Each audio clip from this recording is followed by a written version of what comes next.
ସଦାପ୍ରଭୁଙ୍କ ନାମରେ ଧନ୍ୟବାଦ ହେଉ। ପ୍ରଭୁଙ୍କର ପ୍ରିୟ ଲୋକମାନେ, ଆପଣ ସମସ୍ତ ଲୋକଙ୍କୁ ପ୍ରଭୁ ଆଶୀର୍ବାଦ କରନ୍ତୁ ଏବଂ ଏହି ସମୟରେ ଏହି ଭିଡ଼ିଓକୁ ଦେଖୁଥିବା ପ୍ରଭୁଙ୍କର ପ୍ରିୟ ପ୍ରତ୍ୟେକ ଲୋକମାନେ, ଆପଣ ସମସ୍ତ ଲୋକଙ୍କୁ ପ୍ରଭୁ ଯୀଶୁଙ୍କ ନାମରେ ମୁଁ ଦୟାଦାନ ନମସ୍କାର ଜ୍ଞାପନ କରେ। ପ୍ରଭୁଙ୍କର ପ୍ରିୟ ଲୋକମାନେ, ଆପଣ ସମସ୍ତ ଲୋକଙ୍କୁ ଏହି ଭିଡ଼ିଓ ମାଧ୍ୟମରୁ ଯୀଶୁଙ୍କର ଜନ୍ମ ବିଷୟରେ ପ୍ରକାଶ କରିବା ପାଇଁ ଚାହେଁ। ଆପଣମାନେ ଯୀଶୁଙ୍କର ଜନ୍ମ ବିଷୟ ଆପଣମାନେ ଶୁଣି ମଧ୍ୟ ଥିବେ ଏବଂ ଯୀଶୁଙ୍କର ଜନ୍ମ ବିଷୟ ଆପଣମାନେ ଈଶ୍ୱରଙ୍କର ପବିତ୍ର ବାଇବଲରେ ଆପଣମାନେ ନିଜେ ନିଜେ ଅଧ୍ୟୟନ ମଧ୍ୟ କରିଥିବେ। କିନ୍ତୁ ବର୍ତ୍ତମାନ ଯୀଶୁଙ୍କର ଜନ୍ମ ବିଷୟ ଆପଣମାନଙ୍କ ପାଖରେ ପ୍ରକାଶ କରିବା ପାଇଁ ଚାହେଁ।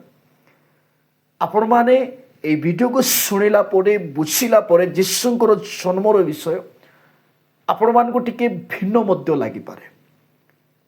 ପ୍ରଭୁଙ୍କର ପ୍ରିୟ ଲୋକମାନେ, ଆପଣ ସମସ୍ତ ଲୋକଙ୍କୁ କହିବା ପାଇଁ ଚାହେଁ, ଆପଣମାନେ ମଧ୍ୟ ଯୀଶୁଙ୍କର ଜନ୍ମ ବିଷୟ ଯେମିତି ବର୍ତ୍ତମାନ ସମୟରେ ଅନେକ ପ୍ରଭୁଙ୍କର ପ୍ରିୟ ଦାସମାନେ, ଅନେକ ବିଶ୍ୱାସିନୀମାନେ, ଅନେକ ଲୋକମାନେ ଯୀଶୁଙ୍କର ଜନ୍ମର ବିଷୟରେ ପ୍ରକାଶ କରୁଅଛନ୍ତି। ଆପଣମାନେ ମଧ୍ୟ ଯୀଶୁଙ୍କର ଜନ୍ମର ସୁସମାଚାର ଆପଣମାନେ ପ୍ରକାଶ କରନ୍ତୁ। ଅନେକ ଜାଗାମାନଙ୍କରେ ଆପଣମାନେ ମଧ୍ୟ ପ୍ରଚାର କରନ୍ତୁ। ପ୍ରଭୁଙ୍କ ନାମରେ ଧନ୍ୟବାଦ ହେଉ। ପ୍ରଭୁଙ୍କର ପ୍ରିୟ ଲୋକମାନେ, ଆପଣମାନଙ୍କୁ ଆଉ ଥରେ କହିବା ପାଇଁ ଚାହେଁ, କିଛି ସମୟ ଆପଣମାନେ ଏହି ଭିଡ଼ିଓକୁ ସଠିକ୍ ଭାବରେ ଦେଖନ୍ତୁ, ସଠିକ୍ ଭାବରେ ବୁଝିବା ପାଇଁ ଚେଷ୍ଟା କରନ୍ତୁ, କାରଣ କିଛି ମଧ୍ୟ ଆପଣଙ୍କୁ ଭିନ୍ନ ଲାଗିପାରେ। ଯୀଶୁଙ୍କର ଜନ୍ମ ବିଷୟରେ ଆଜିଠାରୁ 2025 ବର୍ଷ ପୂର୍ବରୁ ପ୍ରଭୁ ଯୀଶୁ ଜନ୍ମଗ୍ରହଣ କଲେ ଏହି ପୃଥିବୀରେ। ଆପଣମାନେ ସମସ୍ତ ଲୋକ ଜାଣନ୍ତି ଏବଂ ପ୍ରଭୁ ଯୀଶୁ ଖ୍ରୀଷ୍ଟିଆନ ମାନଙ୍କର ଈଶ୍ୱର ନୁହନ୍ତି, ସମସ୍ତ ମାନବ ଜାତିର ଈଶ୍ୱର ଅଟନ୍ତି। ଅନେକ ଲୋକମାନେ କହନ୍ତି ପ୍ରଭୁ ଯୀଶୁଙ୍କୁ ପ୍ରହାର କଲେ, ଥୁମ୍ପିଲେ, କ୍ରୁଶରେ ଚଢ଼ାଇ 3ଟି କଣ୍ଟାରେ ତାକୁ ମାରିଦେଲେ ଏବଂ ସେ ମୃତ୍ୟୁବରଣ ହେଲେ। ଅନେକ ଲୋକମାନେ କହନ୍ତି ଏବଂ ଆମେମାନେ ମଧ୍ୟ କହୁଛେ, ଆମେମାନେ ମଧ୍ୟ ଜାଣୁଛେ ପ୍ରଭୁ ଯୀଶୁ ସେ ମୃତ୍ୟୁବରଣ କଲେ ଏବଂ ସେ ତୃତୀୟ ଦିନରେ ସେ ଉଠି ଅଛନ୍ତି। ଏହି ବିଷୟ ଅନେକ ଲୋକମାନେ ବିଶ୍ୱାସ କରନ୍ତି ନାହିଁ, କିନ୍ତୁ ଆମେମାନେ ବିଶ୍ୱାସ କରୁଅଛୁ। ପ୍ରଭୁଙ୍କର ପ୍ରିୟ ଲୋକମାନେ, ଯେଉଁ ପରମେଶ୍ୱରଙ୍କୁ, ଯେଉଁ ଯୀଶୁଙ୍କୁ ଲୋକମାନେ ମାରିଦେଲେ, ସେ ମୃତ୍ୟୁବରଣ କଲେ, ସେ ଜୀବନ୍ତ ଖ୍ରୀଷ୍ଟ 2025 ବର୍ଷ ପୂର୍ବରୁ ଏହି ପୃଥିବୀରେ ଜନ୍ମଗ୍ରହଣ କରିଥିଲେ ବା କଲେ ମଧ୍ୟ ଏବଂ ସେ ଜୀବନ୍ତ ଖ୍ରୀଷ୍ଟ ସମସ୍ତ ମାନବ ଜାତିର ଈଶ୍ୱର ଅଟନ୍ତି। ପ୍ରଭୁଙ୍କର ପ୍ରିୟ ଲୋକମାନେ, ଯଦି ପ୍ରଭୁ ଯୀଶୁ ଯଦି ମରିକି ଯଦି ଉଠି ନଥାନ୍ତେ, ତାହେଲେ ଲୋକମାନେ କ'ଣ କହିଥାନ୍ତେ? ଏବଂ ଯଦି ପ୍ରଭୁ ଯୀଶୁ ମରିକି ଯଦି ଉଠି ନଥାନ୍ତେ, ତାହେଲେ ଆମେମାନେ ଯୀଶୁଙ୍କର ଜନ୍ମ ବିଷୟ ବା ଯୀଶୁଙ୍କର ଜନ୍ମଦିନ ଆମେମାନେ ପାଳନ କରିନଥାନ୍ତୁ। ଯଦି ପ୍ରଭୁ ଯୀଶୁ ମୃତ୍ୟୁ ହୋଇ ଯଦି ଉଠି ନଥାନ୍ତେ, ତାହେଲେ ଆମେ ବିଶ୍ୱାସ କରିନଥାନ୍ତୁ। କେମିତି ଜନ୍ମ ପର୍ବ ପାଳନ କରିଥାନ୍ତୁ? ଉତ୍ଥାନ ପର୍ବ ତ ଅଲଗା, ପ୍ରଭୁ ଯୀଶୁ ଉଠି ଅଛନ୍ତି ସେଇ ପର୍ବ ଅଲଗା। କିନ୍ତୁ ପ୍ରଭୁଙ୍କର ପ୍ରିୟ ଲୋକମାନେ, ପ୍ରଭୁ ଯୀଶୁ ମୃତ୍ୟୁ ହୋଇ ଜୀବିତ ହେଲା ପରେ ଆମେମାନେ ଯୀଶୁଙ୍କର ଜନ୍ମ ପର୍ବ ଆମେମାନେ ପାଳନ କରୁଅଛୁ।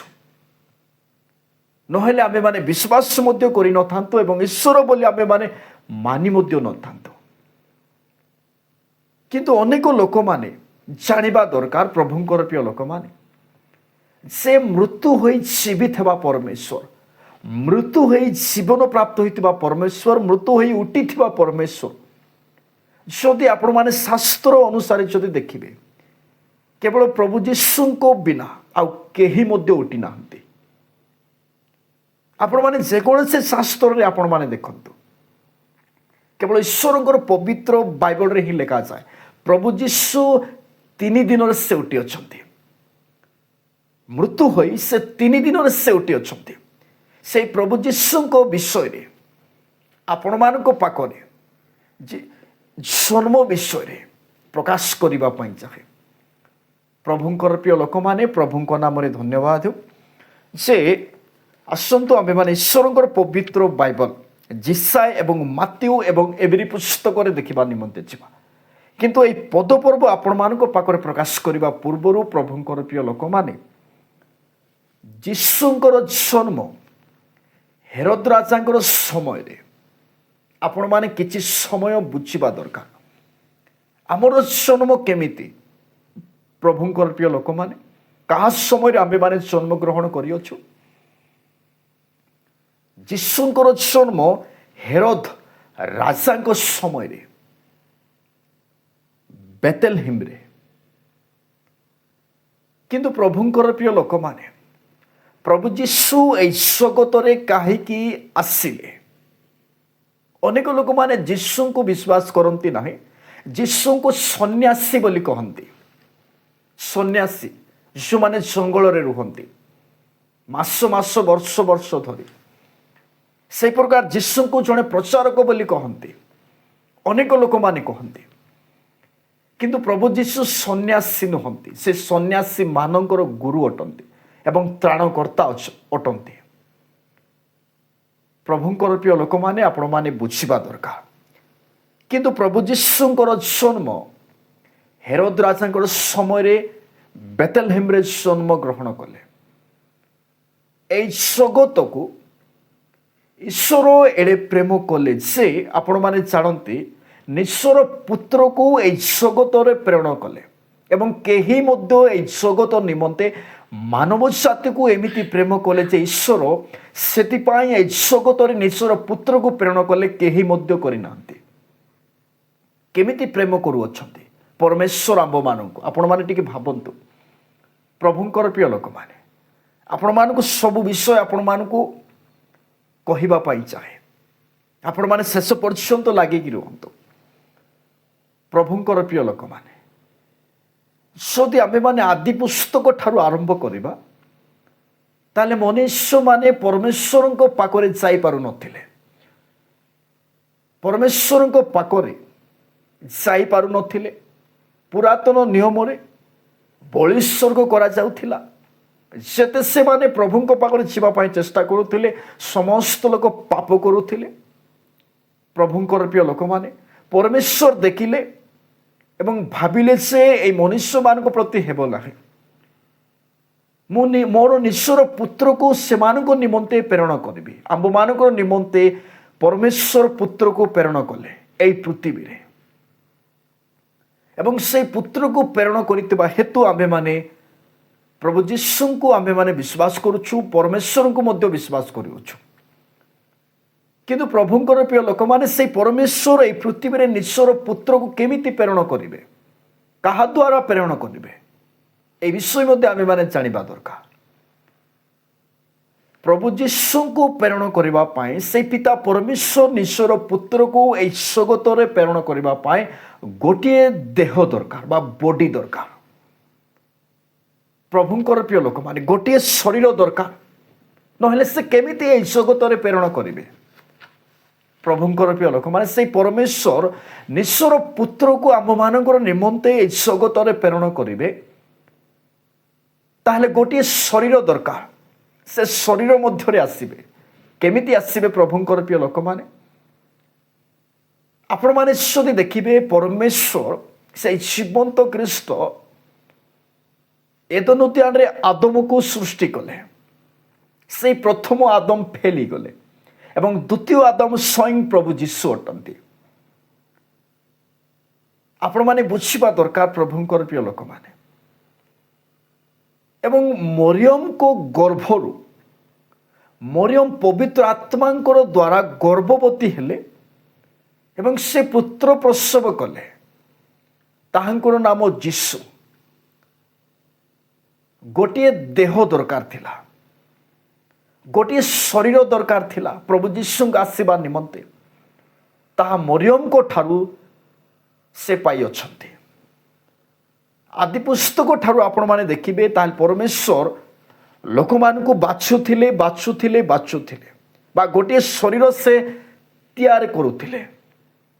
କାହା ଦେହରେ ଯାଏ ମୁଁ ମାନବ ରୂପରେ ସେଇ ଜଗତରେ এই ପୃଥିବୀରେ ଅବତରଣ କରିବି ବା ଆସିବି ବା ଗମନାଗମନ କରିବି, ଲୋକମାନଙ୍କ ସହିତ ରହିବି, এই ପ୍ରକାର ଭାବି ସେ ନିର୍ଣ୍ଣୟ ନେଉଥିଲେ, ସେ ଭାବୁଥିଲେ।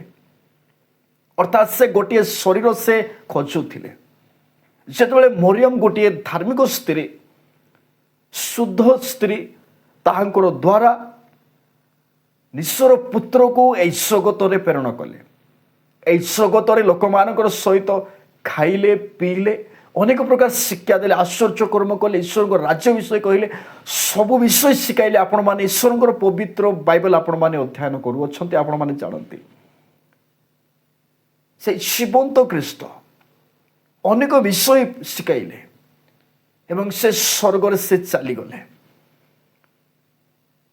ପ୍ରଭୁଙ୍କର ପ୍ରିୟ ଲୋକମାନେ, ପ୍ରଭୁଙ୍କ ନାମରେ ଧନ୍ୟବାଦ ହେଉ ଯେ ପ୍ରଭୁ ଯୀଶୁଙ୍କୁ ଏହି ଜଗତ ମଧ୍ୟରେ ଆସିବା ପାଇଁ ଗୋଟିଏ ଦେହ ଦରକାର ଥିଲା, ଶରୀର ଦରକାର ଥିଲା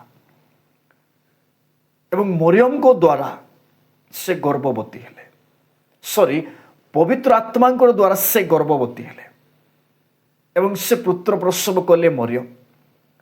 ଅନେକ ଲୋକମାନେ କହନ୍ତି ଯୀଶୁ କେବଳ ପ୍ରଚାରକ, ସନ୍ନ୍ୟାସୀ ଏବଂ ଯୀଶୁଙ୍କର ମାତା ଯୋସେଫ, ଯୀଶୁଙ୍କ ମାତା ମରିୟମ, ପିତା ହେଉଛନ୍ତି ଯୋସେଫ। ଆମେମାନେ ମଧ୍ୟ କହୁଛୁ ଯୀଶୁଙ୍କର ପିତା ହେଉଛନ୍ତି ଯୋସେଫ, ମାତା ହେଉଛନ୍ତି ମରିୟମ।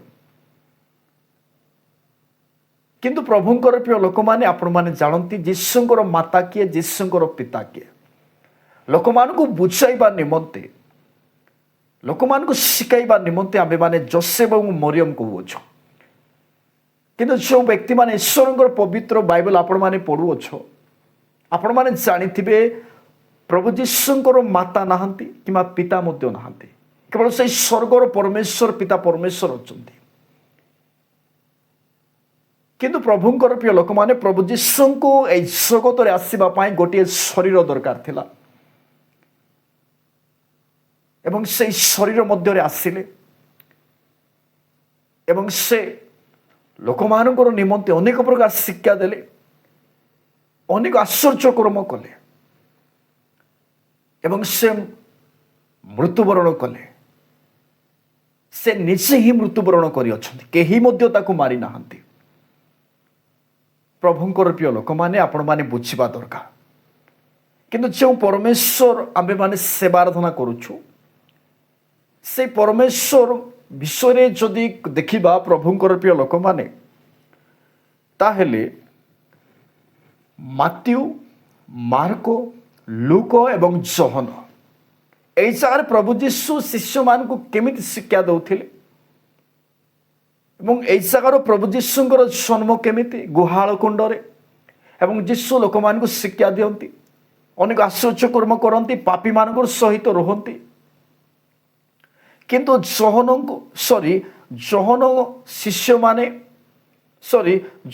ଶିଷ୍ୟମାନେ, ପ୍ରଭୁ ଯୀଶୁଙ୍କର ଶିଷ୍ୟମାନେ, এই ଯୋହନ ପ୍ରଭୁ ଯୀଶୁଙ୍କର ସହିତ ଗମନାଗମନ କଲା ପରେ, ପ୍ରଭୁ ଯୀଶୁଙ୍କ ସହିତ ରହିଲା ପରେ ପ୍ରଭୁ ଯୀଶୁଙ୍କର ରୂପ ତାହା ଦେଖିଛନ୍ତି। କିନ୍ତୁ এই ଯୋହନ ହିଁ ପ୍ରକାଶିତ ବାକ୍ୟରେ ପ୍ରଭୁ ଯୀଶୁଙ୍କର ରୂପ ସେ କେମିତି ଦେଖୁଛନ୍ତି? ପ୍ରଭୁଙ୍କର ପ୍ରିୟ ଲୋକମାନେ,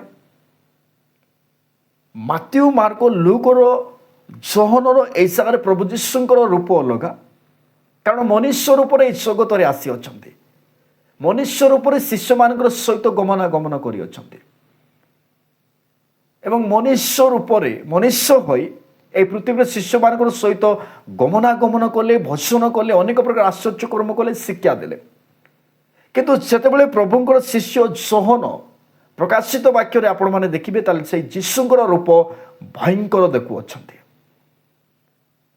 ସେଇ ଯୀଶୁ 2022 ବର୍ଷ ପୂର୍ବରୁ ସେ ଜନ୍ମି ଅଛନ୍ତି। ପ୍ରଭୁଙ୍କର ପ୍ରିୟ ଲୋକମାନେ, ଯୀଶୁ ବର୍ତ୍ତମାନ ଜନ୍ମିବେ ନାହିଁ, ଆଉ ଜନ୍ମଗ୍ରହଣ କରିବେ ନାହିଁ। ଯୀଶୁ ଜନ୍ମି ଅଛନ୍ତି ଏବଂ ସେ ସ୍ୱର୍ଗରେ ଅଛନ୍ତି। ସେ ମାନବ ରୂପରେ ଜଗତରେ ପ୍ରେରଣ ହେଲେ ବା ଆସିଲେ ଏବଂ ଜଗତରେ ସେମିତି ମନୁଷ୍ୟମାନେ ସମସ୍ତ ଲୋକ ମରନ୍ତି, ଠିକ୍ ସେମିତି ସେ ମଧ୍ୟ ଜଗତରେ ନିଜର ପ୍ରାଣକୁ ଦେଲେ ଏବଂ ଲେଖାଯାଏ ଜଗତରେ ଏହି ପୃଥିବୀରେ ଦେବତା ଜନ୍ମ ହେଲେ ମଧ୍ୟ ସେ ମରଇ। ପ୍ରଭୁ ଯୀଶୁ ମଧ୍ୟ ଏହି ପୃଥିବୀରେ ଆସିଲେ, ଲୋକମାନଙ୍କର ସହିତ ଗମନାଗମନ କଲେ ଏବଂ ସେ ମୃତ୍ୟୁବରଣ କଲେ ଏବଂ ସେ ତୃତୀୟ ଦିନରେ ସେ ଉଠିକି ସ୍ୱର୍ଗରେ ସେ ଯାଇଅଛନ୍ତି ଏବଂ ସେ ପ୍ରତିଜ୍ଞା କରିଅଛନ୍ତି ସେ ଆମ୍ଭମାନଙ୍କୁ ନେବା ନିମନ୍ତେ, ତାହାଙ୍କର ସହିତ ରହିବା ନିମନ୍ତେ। ଏବଂ ପ୍ରଭୁଙ୍କର ପ୍ରିୟ ଲୋକମାନେ, ଉଦାହରଣ ସ୍ୱରୂପ ଆପଣମାନଙ୍କୁ ଆଉ ଗୋଟିଏ ବିଷୟ କହିବା ପାଇଁ ଚାହେଁ। ଜଣେ ବ୍ୟକ୍ତିଙ୍କର ଲୋକ ହିଁ ବା ଜଣେ ବ୍ୟକ୍ତିର ଆଉ ଗୋଟିଏ ବ୍ୟକ୍ତି ହିଁ ଗୋଟିଏ ବ୍ୟକ୍ତିକୁ ଚିହ୍ନିପାରେ। ଅର୍ଥାତ୍ ଗୋଟିଏ ବ୍ୟକ୍ତିର ଦୁଃଖ କେବଳ ଗୋଟିଏ ବ୍ୟକ୍ତି ହିଁ ଜାଣିପାରେ, ଗୋଟେ ବ୍ୟକ୍ତିର ସମସ୍ୟା ଜଣେ ବ୍ୟକ୍ତି ହିଁ ଜାଣିପାରେ। ଠିକ୍ ସେମିତି ପରମେଶ୍ୱର ମାନବ ରୂପରେ ଆସିଲେ ଆମର ଦୁଃଖ, କଷ୍ଟ, ଯନ୍ତ୍ରଣା, ସମସ୍ୟା କେମିତି ସେ ଜାଣିଅଛନ୍ତି, କେବଳ ସେ ହିଁ ଜାଣିପାରନ୍ତି। ଆପଣଙ୍କର ଜ୍ୱର, ଆପଣଙ୍କର ବ୍ୟଥା, ଆପଣଙ୍କର କଷ୍ଟ ଆପଣଙ୍କର ନିଜର ଭାଇ ହିଁ ଆପଣଙ୍କୁ ଜାଣିପାରିବ, କିମ୍ବା ଆପଣଙ୍କର ମା କିମ୍ବା ଯେକୌଣସି ଲୋକ ଆପଣଙ୍କର ସମସ୍ୟା ଜାଣିପାରିବ। ଜଣେ କୁକୁଡ଼ାର କଷ୍ଟ କେବଳ କୁକୁଡ଼ା ହିଁ ଜାଣିପାରିବ। ସେ ଠିକ୍ ସେମିତି ମନୁଷ୍ୟର କଷ୍ଟ କେବଳ ମନୁଷ୍ୟ ହିଁ ଜାଣିପାରିବ। ସେଥିପାଇଁ ପରମେଶ୍ୱର ଏହି ଜଗତରେ ମନୁଷ୍ୟ ରୂପରେ ଆସିଅଛନ୍ତି ଏବଂ ସବୁ ବିଷୟ ଜାଣିଅଛନ୍ତି। ପ୍ରଭୁଙ୍କର ପ୍ରିୟ ଲୋକମାନେ, ସେ ଜୀବନ୍ତ ଖ୍ରୀଷ୍ଟ, ତାଙ୍କର ଜନ୍ମଦିନ ଆମେମାନେ ଉତ୍ସବ କରୁଅଛୁ। ବର୍ତ୍ତମାନ ଡିସେମ୍ବର 25ରେ ଅନେକ ଲୋକମାନେ ପାଳନ କରନ୍ତି, କିନ୍ତୁ ଡେଟ୍ ବା ତାରିଖ ଆଜି ବୋଲିକି ବା ସେ ଡିସେମ୍ବର 25 ତାରିଖ ବୋଲିକି କନଫର୍ମ ଲେଖାଯାଇ ନାହିଁ। କିନ୍ତୁ ଈଶ୍ୱରଙ୍କର ପବିତ୍ର ବାଇବଲରେ ଲେଖାଯାଏ, ଆଜି ଦାଉଦଙ୍କ ନଗରରେ ତୁମମାନଙ୍କର ନିମନ୍ତେ ତ୍ରାଣକର୍ତ୍ତା ଜନ୍ମିଅଛନ୍ତି, ସେ ହେଉଛନ୍ତି ଖ୍ରୀଷ୍ଟ ପ୍ରଭୁ। ଆଜି ଯେଉଁମାନେ ପ୍ରଭୁ ଯୀଶୁଙ୍କୁ ବିଶ୍ୱାସ କରିଅଛନ୍ତି, ତ୍ରାଣକର୍ତ୍ତା ଭାବରେ ସ୍ୱୀକାର କରିଅଛନ୍ତି, ସେମାନଙ୍କର ନିମନ୍ତେ ଆଜି ଯୀଶୁଙ୍କର ଜନ୍ମଦିନ। ପ୍ରଭୁଙ୍କର ପ୍ରିୟ ଲୋକମାନେ, ଆପଣମାନେ ବୁଝିବା ଦରକାର। କିନ୍ତୁ ଆସନ୍ତୁ ଆମେମାନେ ଈଶ୍ୱରଙ୍କର ପବିତ୍ର ବାଇବଲରେ କେତୋଟି ପଦପର୍ବ ଦେଖିବା ନିମନ୍ତେ ଯିବା। ଆପଣମାନେ ଶେଷ ପର୍ଯ୍ୟନ୍ତ ଲାଗିକି ରୁହନ୍ତୁ। ପ୍ରଭୁଙ୍କର ପ୍ରିୟ ଲୋକମାନେ, ଯିଶାୟ ପୁସ୍ତକ ତାର 9 ପର୍ବ ତାର 6 ପଦ ଏହି ଜାଗାରେ ଲେଖାଯାଏ, କାରଣ ଆମ୍ଭମାନଙ୍କର ନିମନ୍ତେ ଏକ ବାଳକ ଜନ୍ମିଅଛନ୍ତି, ଆମ୍ଭମାନଙ୍କୁ ଏକ ପୁତ୍ର ଦତ୍ତ ହୋଇଅଛି ଓ ତାହାଙ୍କ ସ୍କନ୍ଧରେ କର୍ତ୍ତୃତ୍ୱ ଭାର ଥୁଆଯିବ। ପୁଣି ତାହାଙ୍କର ନାମ ଆଶ୍ଚର୍ଯ୍ୟ ମନ୍ତ୍ରୀ, ପରାକ୍ରାନ୍ତ ପରମେଶ୍ୱର, ଶାନ୍ତି ରାଜା ହେବ। ଶାନ୍ତି ରାଜା ହେବ। କିନ୍ତୁ এই ବିଷୟକୁ କୋଟ୍ କରିକି ଲେଖାଯାଇଅଛି ଏବ୍ରୀ ପୁସ୍ତକରେ।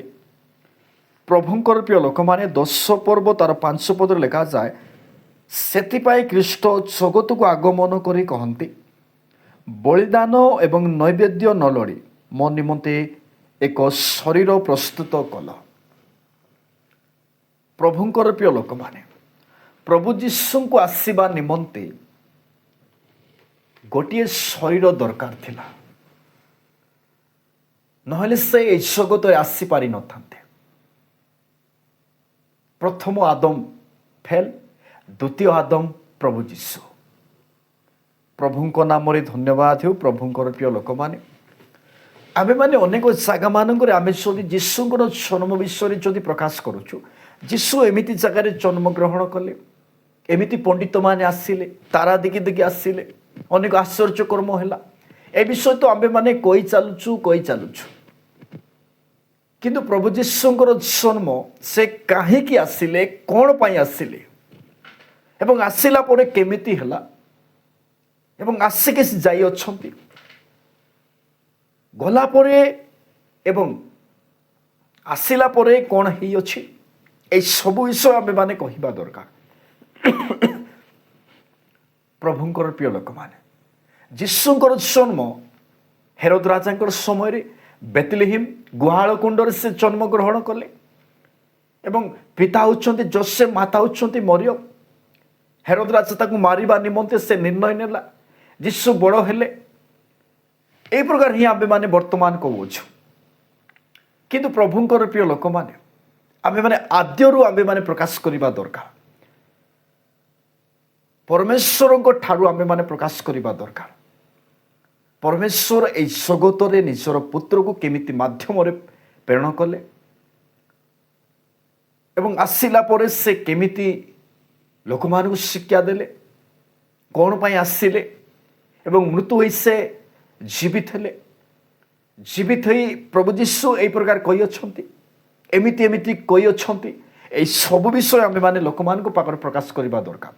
वर्तमान समय रे प्रभुंकर प्रिय लोक माने जीशुंकर सुसमाचार बा जीशुंकर जन्म विषय कहबा पई एई मास गोटे सुजोगर मास कारण अनेक लोक माने कहंती अनेक आपण मानकर विजाति भाई माने कहंती तुमर पर्व पालन करूअछ से समय रे ही आमे माने प्रभु जीशुंकर सुसमाचार प्रकाश करबा दरकार। आपण माने समस्त लोक प्रभु जीशुंकर सुसमाचार बा प्रभु जीशुंकर जन्मर विषय आपण माने प्रकाश करंतु लोक मानको पाखरे लोक माने मध्य जानि पारंतु जानि अछंती मध्य किंतु अधिक भाव से माने जानंतु प्रभुंकर प्रिय लोक माने ए छोटिया वाक्य द्वारा आपण समस्त लोकंकु प्रभु आशीर्वाद करंतु।